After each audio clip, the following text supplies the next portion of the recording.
Hi guys, good morning. Pumunta pala ako ng Talipapa guys. Bumili ako ng bangos, isang piraso. Hindi naman yung ganung kalaki guys, saktuhan lang. Tapos pina-slice ko lang ng sakto lang din. Ang nilagay ko guys, tinimplahan ko na yan.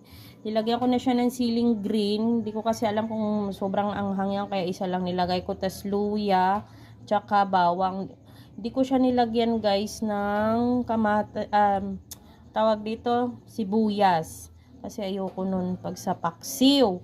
So, ngayon guys, isasalang ko na to.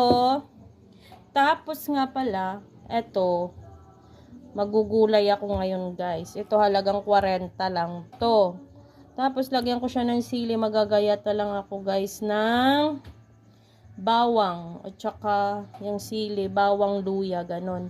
Tapos, eto, itong boneless na bagong ang gagamitin ko guys. Ayan, may dilis naman ako guys, pero ito yung niluto ko kahapon. Ayan, dilis yan guys, pinapapak ko yan.